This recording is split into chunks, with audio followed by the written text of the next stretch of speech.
Hello everyone, इस video में हम बात करेंगे द कर्स ऑफ तुरंडोट मूवी की। और जैसा कि आप लोग जानते हैं कि मैं सब्सक्राइब करने को नहीं बोलता हूं, लेकिन आप करना चाहें तो कर सकते हैं। कहानी की स्टार्टिंग में हमें वुसु राज्य को दिखाया जाता है, जिसके अंडर में बहुत सारे छोटे छोटे राज्य आते हैं, जो कि वुसु राज्य के लिए बहुत सारे इनाम लेकर आए होते हैं। जब वो लोग अपने इनाम राजा को दे रहे होते हैं, उस टाइम पे राजा की बेटी तुरंडोट वहां आकर खेलने लगती है। खेलते टाइम उसके पैर में कालीन का एक होल अटक जाता है, जिससे वो गिर जाती है और उसके खून निकलने लगता है। तो राजा अपने लोगों से कहते हैं इसे पूरा करो। दरअसल में वो कोई कालीन नहीं, वुसु राज्य का मैप था, और वो छोटा सा होल एक मालवीय नाम का राज्य था, जो कि अभी तक वुसु राज्य का दोस्त नहीं बना था। तो राजा के कहने पे राजा का सेनापति बोयान मालविया की ओर निकल जाता है। इधर मालविया के राजा के पास 3 कंगन थे, जो कि एक राजा के हाथ में, एक रानी के हाथ में और एक उनके राजकुमार कैलाफ के हाथ में था। वो कंगन उन्हें उनके पूर्वजों से मिले थे, जिन्होंने उन्हें बताया था कि ये तीनों कंगन कभी भी एक इंसान के हाथ में नहीं आना चाहिए। अगर इन्हें एक साथ पहना गया तो उस इंसान को एक बहुत बड़ा श्राप मिलेगा। उनका बेटा मास्टर जोऊ से तलवारबाजी सीख रहा होता है कि तभी वहाँ पर हमला हो जाता है, जिसमें वो सारे लोग मारे जाते हैं और वो कंगन बोयान के हाथ लग जाते हैं। तभी तुरंडोट को दिखाते हैं, जिसका बर्थडे होता है। तो बहुत सारे लोग उसके लिए गिफ्ट लाए होते हैं, जिनमें वो कंगन भी होते हैं। वो उनमें से 2 कंगन एक एक हाथ में पहन लेती है और तीसरा कंगन अपने पिता को जाकर देती है। तो उसके पिता उसके हाथ में से वो दोनों कंगन उतार कर वो तीनों कंगन एक साथ उसके हाथ में पहना देते हैं, जिसके कुछ देर बाद वो कंगन तुरंडोट के हाथ को जकड़ लेते हैं और उसके बहुत दर्द होने लगता है। अचानक से उसको सारे कलर दिखना बंद हो जाते हैं और वो बेहोश हो जाती है। इधर मास्टर जोऊ राजकुमार को लेकर वुसु में आ जाते हैं, जहाँ आकर उसे पता लगता है कि उसकी बीवी मर चुकी है और उसकी बेटी ल्यूयर काफी बड़ी हो गई थी। इधर महल में एक तांत्रिक राजा को बताता है कि ये कंगन 15 की उम्र के बाद ही उतारे जा सकते हैं, और वो भी राजकुमारी के प्रेमी के द्वारा। हर कंगन में एक पहेली है, जिसका सही जवाब उनके प्रेमी को देना होगा।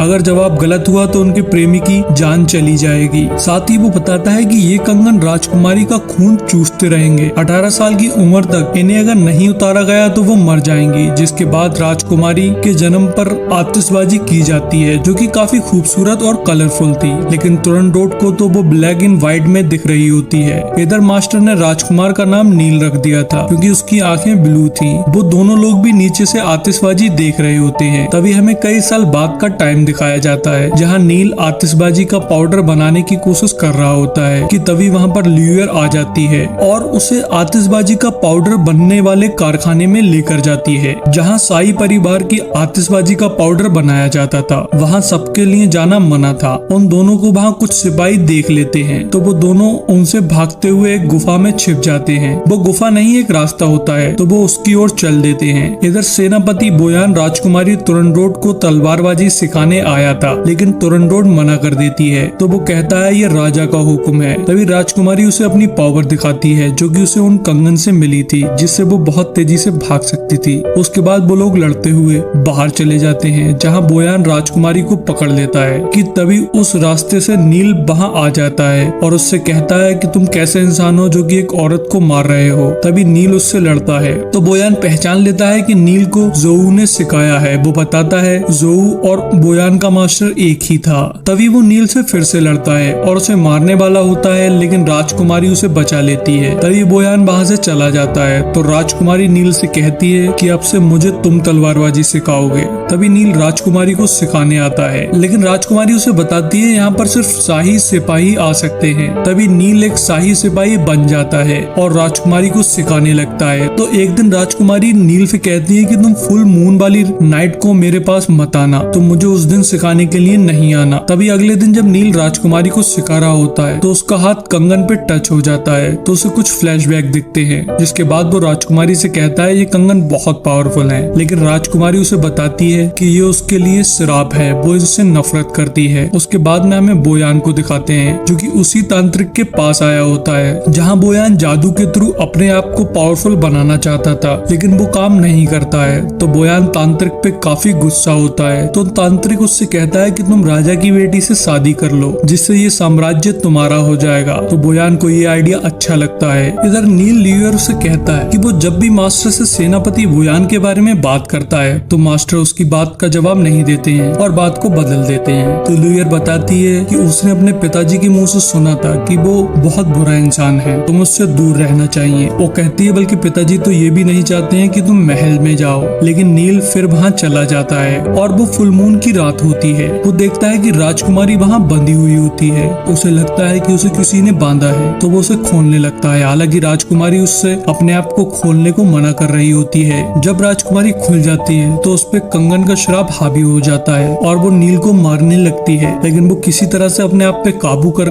नील से कहती है यहाँ से चली जाओ और कभी वापस नहीं आना। तो नील वहाँ से चला जाता है। इधर अगले दिन एक राजकुमार तुरंडोट को देखने आता है। ये खबर तुरंडोट को उसके पिता देते हैं। तो राजकुमारी राजा से कहती है कि इसका भाई मेरी वजह से मरा था, तो ये राजकुमार मुझे देखने के लिए कैसे आ गया। जिसके बाद हमें नील और ल्यूअर को दिखाते हैं जो कि मार्केट में होते हैं, जहाँ हमें पता लगता है कि ल्यूअर नील को काफी पसंद करती है और ल्यूअर को चोरी करने में भी बहुत मजा आता है। इसलिए वो अपने दोस्तों के साथ में मिलकर राजकुमार का खंजर और पैसे चुरा लेती है, जिस वजह से राजकुमार और उसका एक सिपाही उनके पीछा करने लगता है, जिससे पूरे मार्केट में उथल पुथल मच जाती है। उनकी भागम भाग में राजकुमार के ऊपर एक बांस का बना हुआ ढांचा गिरने लगता है, लेकिन नील उसे बचा लेता है। जिसके बाद नील ल्यूअर से उसका खंजर और उसके पैसे भी वापस दिलवा देता है, जिससे राजकुमार काफी खुश होता है और वो नील को अपना भाई मान लेता है। इसके बाद राजकुमार राजकुमारी से मिलने जाता है, जहाँ राजकुमारी का फेस ढका हुआ होता है। तो वो उससे अपना फेस दिखाने को कहता है और उसे देखने के लिए काफी करीब जाता है और उसके करीब जाकर उस पे खंजर से हमला कर देता है। लेकिन राजकुमारी अपनी पावर से उसे रोक लेती है और उसे वहीं बांध देती है। दरअसल में राजकुमार उससे अपने भाई का बदला लेने आया था, जिसके बाद उसे राजा के सामने पेश किया जाता है। तो राजा उससे कहते हैं कि अगर तुम तीनों पहेलियों का सही जवाब दे दो तो मैं तुम्हें छोड़ दूंगा। लेकिन राजकुमार कहता है कि अगर तुम्हें मुझे मारना है तो मार दो। तभी राजकुमारी के कंगन का रिफ्लेक्शन नील के ऊपर पड़ता है, जिससे उसे कुछ याद आने लगता है, जहाँ बहुत सारे लोग मारे जा रहे होते हैं। तभी अचानक से नील कहता है कि उन कंगन की पहेलियों का जवाब मैं दूंगा। तो सारे लोग उससे पूछते हैं वो ऐसा क्यों कर रहा है। तो वो बताता है कि राजकुमार ने उसे अपना भाई माना है, इसलिए वो अपने भाई को बचाना चाहता है। तो सारे लोग उसकी बात को मान लेते हैं। उसे बताया जाता है कि अगर एक भी जवाब गलत हुआ तो उसे मरना होगा, लेकिन वो फिर भी राजी हो जाता है। जिसके बाद उसे एक जगह बैठा कर राजकुमारी उससे सवाल पूछती है कि ऐसी कौन सी चीज है जो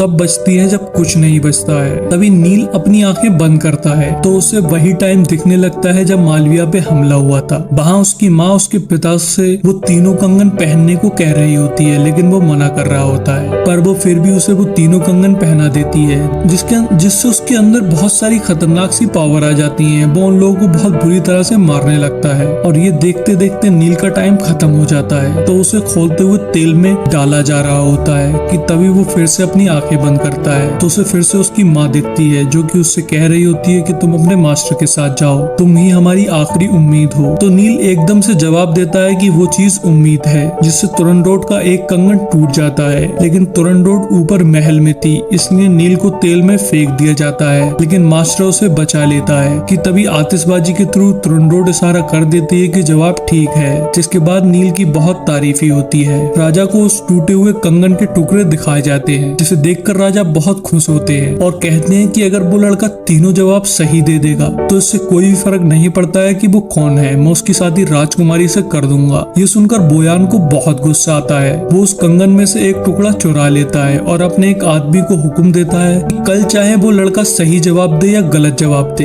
लेकिन आतिशबाजी नहीं होनी चाहिए। तभी अगले दिन उससे दूसरा सवाल पूछा जाता है, जिसके बाद वो फिर से अपनी आंखें बंद करता है, जहाँ वो देखता है कि उसके पिता बोयान के लोगों को मारने के बाद में अपने लोगों को भी मार रहे होते हैं। वो कंगन का श्राप उन पे उस तरह से हावी हो गया होता है कि उन्हें अपने लोगों में और दुश्मनों में कोई फर्क पता नहीं चल रहा होता है। उसकी माँ उसे मास्टर के साथ भेज देती है कि तभी उसका बाप उसकी माँ को भी मार देता है, जिसके बाद उसका टाइम खत्म हो जाता है। वहाँ बारिश हो रही होती है। नील को 1000 कट लगा के मारने की सजा दी जाती है। जब उसके कट लगा रहे होते हैं तो वो अपनी आंखें बंद करता है, जहाँ उसे दिखता है कि उसकी माँ को मारने के बाद में उसके पिता ने खुद को भी मार लिया। वहाँ सब तरफ खून ही खून होता है। तो वो एकदम से जवाब देता है कि दूसरी पहेली का जवाब खून है, जिससे तुरंडोट का कंगन टूट जाता है। वो आतिशबाजी करने की कोशिश करती है, लेकिन कुछ लोग उन्हें रोक देते हैं और आतिशबाजी नहीं करने देते हैं। इधर बोयान नील को मारने को कह रहा होता है तो मास्टर कहते हैं कि उसका जवाब ठीक है, आतिशबाजी बारिश की वजह से नहीं हो पाई होगी। लेकिन बोयान नहीं मानता है तो सारे लोगों में फाइट होने लगती है। जहाँ बोयान मास्टर के सामने नहीं टिक पाता है तो ल्यूयर को पकड़ लेता है। तभी नील उससे कहता है कि उससे कुछ मत करना, चाहे तो मुझे मार दो। तभी बोयान तलवार फेंक के नील के मारता है, लेकिन राजकुमारी वहाँ आ जाती है और नील को बचा लेती है और बताती है कि उसका जवाब ठीक है। तभी मास्टर नील को घर पे ले जाकर उसके जख्मों पर मरहम लगा रहे होते हैं तो नील उससे कहता है कि मेरा नाम कैलाश है, तुमने मुझसे ये सब क्यों छुपाया। इधर बोयान दूसरे कंगन का भी टुकड़ा चुरा लेता है। वो अपने लोगों से कहता है कि उस लड़के को मार दो। तभी नील को दिखाते हैं वो वुशु राज्य को छोड़कर वहाँ से जा रहा होता है, लेकिन वहाँ पर बोयान के लोग आ जाते हैं और साथ ही वहाँ पर राजकुमारी भी आ जाती है जो कि बोयान के लोगों को मारकर वहाँ से भगा देती है। वो नील से कहती है तुम कहाँ भाग रहे हो, तुमने अपना वादा तोड़ा है। तो नील कहता है वादे अपनों से निभाए जाते हैं न कि दुश्मनों से। तो राजकुमारी उससे रिक्वेस्ट करती है कि वो उसकी पहली को सुलझा दे, लेकिन नील ऐसा नहीं करता है। वो खुद ही उसकी तलवार को अपने भूख लेता है, पर बेहोश होते टाइम वो एक वर्ड बोलता है जो कि पहली का आंसर था, जिससे तुरंडोट का आखिरी कंगन भी टूट जाता है और वो भी बेहोश हो जाती है। जब उसकी आंख खुलती है तो उसे सारे कलर नजर आ रहे होते हैं और नील भी बच जाता है क्योंकि उसका दिल राइट साइड पर होता है। तो ल्यूयर बहुत खुश हो जाती है। तभी तुरंडोट नील के पास आती है और उसे बताती है कि कल उनकी शादी है। तो नील उससे कहता है कि मैंने तुम्हारी सारी पहेलियों का जवाब दिया है, अब तुम्हें मेरी एक पहेली का जवाब देना होगा, तभी मैं तुमसे शादी करूंगा। तो तुरंडोट कहती है कि चाहे वो जो भी हो मैं तुम्हें उसका जवाब जरूर दूंगी। नील उससे कहता है तुम्हें ये पता लगाना होगा कि मैं कौन हूँ और कहाँ से आया हूँ। इधर बोयान उन तीनों कंगन की टुकड़ों की मदद से फिर से उस रिचुअल को करके बहुत पावरफुल बन जाता है। उसकी बॉडी खुद ही कुछ सेकंड में हील हो जाती है। उसके तलवार से कट मारने पे वो कट बहुत ही आसानी से हील हो जाते हैं। अब बोयान को सिर्फ उस कंगन का मालिक ही मार सकता था। बोयान उस तांत्रिक को भी मार देता है। इधर बोयान मास्टर को मारने के लिए जाता है, जहाँ उसे नील भी मिल जाता है तो वो उसे भी मारने लगता है, लेकिन वहाँ राजकुमारी आ जाती है। वो बोयान से कहती है कि इसे छोड़ दो। तो बोयान उससे कहता है ये हमारा दुश्मन है। तो राजकुमारी कहती है मैं पिताजी से बात करूंगी, लेकिन बोयान उसकी नहीं सुनता है। तो राजकुमारी उससे कहती है कि तुम जो भी कहोगे मैं वो करूंगी। तो बोयान कहता है कि तुम्हें मुझसे शादी करनी होगी, जिसके लिए राजकुमारी राजी हो जाती है। इधर वो तांत्रिक इसी तरह से बच गया होता है और वो आतिशबाजी वाले मास्टर के पास पहुंच जाता है। अगले दिन नील को राजा के सामने पेश किया जाता है, जहां बोयान उसे मारने वाला होता है कि वहां पर तुरंडोट आकर उसे रोक देती है। वो बताती है कि बोयान ने बिना किसी समझौते के मालविया पे हमला किया था। गवाह के तौर पे वो तांत्रिक को लाई होती है, जो कि राजा को बताता है कि मालविया के लोग शांत स्वभाव के थे, वो कभी भी किसी के साथ नहीं लड़ते थे। अगर ये उनसे समझौता करता तो वो मान जाते, लेकिन इसने ऐसा नहीं किया। इसने डायरेक्ट उन पर हमला कर दिया था। तभी बोयान तांत्रिक को मार देता है। इसके बाद वो गद्दारी पर उतर आता है। वहाँ पर ज्यादातर उसके ही सिपाही होते हैं। वो लोग उनसे फाइट करने लगते हैं, जहाँ मास्टर घायल हो जाते हैं क्योंकि बोयान पे किसी भी तलवार का असर नहीं हो रहा होता है। तभी नील और राजकुमारी आतिशबाजी वाली गुफा में चले जाते हैं, जहाँ बोयान भी उनके पीछे आ जाता है और उनके बीच में बहुत खतरनाक फाइट होती है। बोयान बहुत ज्यादा पावरफुल बन गया था, इसलिए वो लोग उसे मार नहीं पा रहे होते हैं। बोयान तुरंडोट को एक पंच मारता है, जिससे उसका खून निकल आता है और वो ब्लड तलवार पे लग जाता है। और तभी वही तलवार नील बोयान के भोंक देता है, जहाँ उसकी बॉडी पर तुरंडोट का ब्लड पड़ता है। उस जगह पर उसकी पावर काम नहीं करती है और वो तलवार उसके अंदर भूख जाती है, क्योंकि तुरंडोट उन कंगन की मालिक थी, इसलिए बोयान जलकर वहीं मर जाता है। उसके बाद में तुरंडोट भी नील की गोदी में अपना दम तोड़ देती है। इसके बाद में नील वहाँ से अपने राज्य मालविया चला जाता है, जो कि ल्यूयर को बहुत बुरा लगता है और नील अपने माता पिता की तरह अपने राज्य को संभालता है और उन्हें आतिशबाजी सिखाता है। और यही हमारी मूवी का एंड हो जाता है।